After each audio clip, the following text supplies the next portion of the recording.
deal with the matzah? What are we eating it for?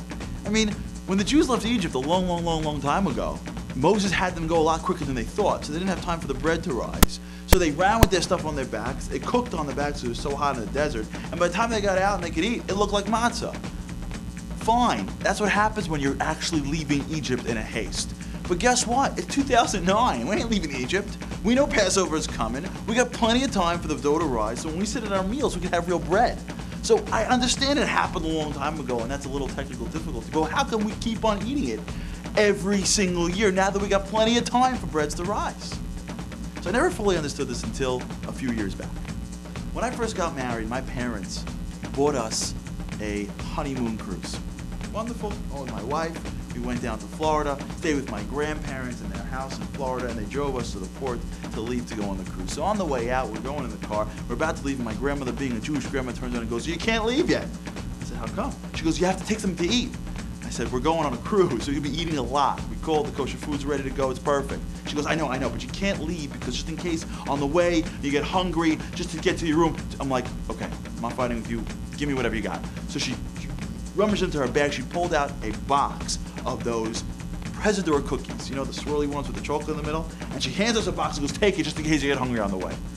She's a Jewish grandmother. What can I can't fight with her? We put the box in my wife's bag. We go up to the cruise, drop our bags off in the room. We go up and we walk up to the maitre d' to get our table assignments. And we walk in. We go, "Harari."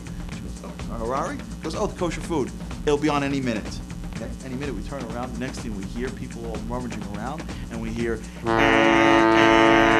we look at each other and we go, and the boat starts to dock off from shore, and we look at each other going, "We got no kosher food."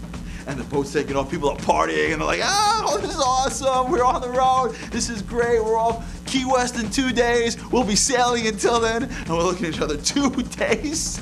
And we're going, what are we gonna eat for 2 days? And for the next 2 days, I mean, after a while, I think fruit got lots. I got sick of fruit because I had so much.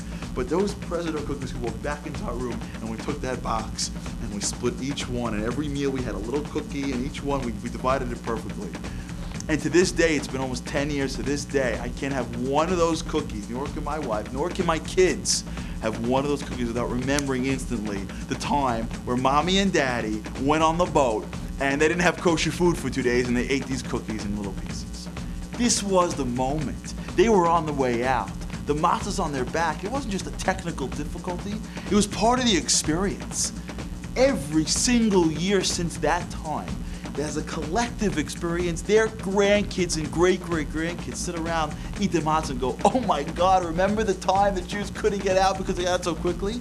And it's that eating, it's that experiencing it that brings back the story. Passover isn't about some historical event. Passover is something that lives with us every year. We eat the matzah because we experience it again. And you can hear the story 100 times, but one time you eat into that matzah, it clicks back. It's collective memory. It's the experience of it. That's Passover. We're experiencing it every year again.